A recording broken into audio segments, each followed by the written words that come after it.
অশ্বিনীৰ সাম্ৰাজ্যত অব্যাহত আছে চিএম ভিজিলেন্সৰ অভিযান।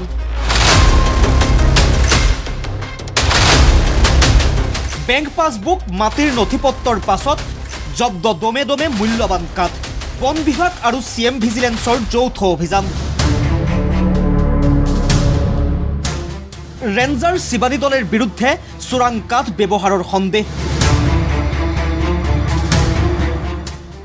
দুৰ্নীতিৰ সদাগৰ অশ্বিনী কুমাৰ দলেৰ দুৰ্গত চিএম ভিজিলেন্সে চলাই আছে ধাৰাবাহিক অভিযান। ধেমাজি, শিৱসাগৰ, গুৱাহাটী, ডিফু আৰু মৰিগাঁৱত চলিছে অভিযান। অভিযানত নিতৌ ন তথ্য লাভ চিএম ভিজিলেন্সৰ। নামে বেনামে সম্পত্তিৰ পাহাৰ গঢ়ি চিএম ভিজিলেন্সৰ ৰোষত দলেৰ দম্পতি। অশ্বিনী দলেতকৈ কম পানীৰ মাছ নহয় পত্নী শিৱানী দলেও। ৰেঞ্জাৰ হোৱাৰ সুবাদতেই শিৱানী দলে কাটি তহিলং কৰিলে বহু মূল্যৱান গছ। সেই কাঠেই ব্যৱহাৰ কৰিলে ঘৰ নিৰ্মাণত। পাঞ্জাবাৰীৰ ঘৰত বহু মূল্যৱান কাঠ চিএম ভিজিলেন্স আৰু বন বিভাগে জব্দ কৰাৰ সমান্তৰালকৈ মৰিগাঁও বন বিষয়াৰ কাৰ্যালয়তো জব্দ হৈছে বহু মূল্যৱান কাঠ।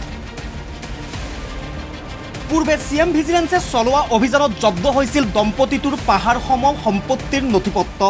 উদ্ধাৰ হৈছিল ক'ত কিমান মাটি সম্পত্তি আছে তাৰো তথ্য। অভিযানকাৰী দলটোৱে জব্দ কৰিছিল দলেৰ পৰিয়ালৰ বেংক পাছবুক, য'ত আছে কোটি টকাৰ ঘৰত লেনদেনৰ তথ্য। বৃহস্পতিবাৰে মৰিগাঁও বন বিষয়াৰ কাৰ্যালয়ত চলোৱা অভিযানৰ দৃশ্য এয়া।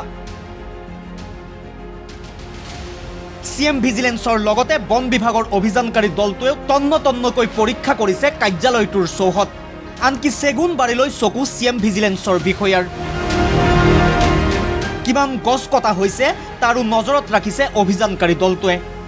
মৰিগাঁৱত ৰেঞ্জাৰ হিচাপে নিয়োজিত হৈ থকা অশ্বিনী দলেৰ পত্নী শিৱানী দলেই এইসমূহ গছ কাটিয়েই ঘৰ নিৰ্মাণত ব্যৱহাৰ কৰিছিল কাঠ। সমান্তৰালকৈ পাঞ্জাবাৰীতো অভিযানকাৰী দলটোৱে জব্দ কৰিছে বহু মূল্যৱান কাঠ।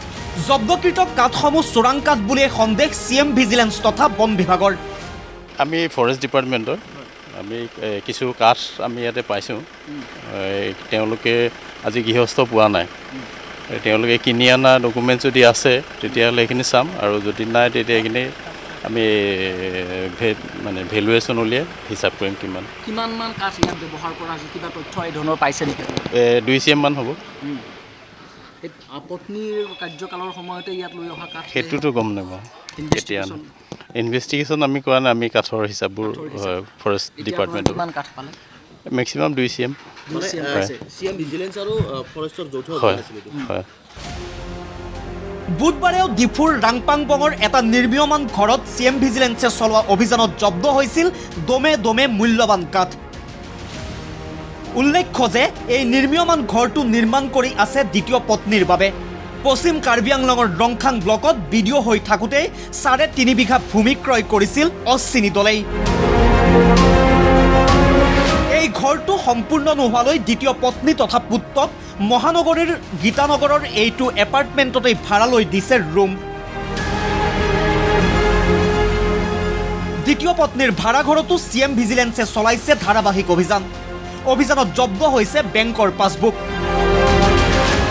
আৰু বহু মাটিৰ নথিপত্ৰ। মুঠতে শেষ নোহোৱা সম্পত্তি অশ্বিনী দলেৰ। কৈ শেষ নোহোৱা কুকীৰ্তি।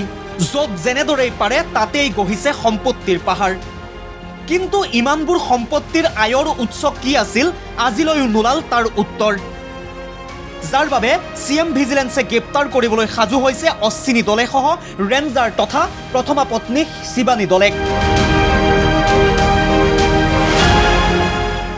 ND24ৰ হাতত পৰা খবৰ অনুসৰি বিহুৰ পিছৰে পৰা মাৰাথান জেৰাৰ সন্মুখীন হ'ব দলে দম্পতি। Bureau' report ND24।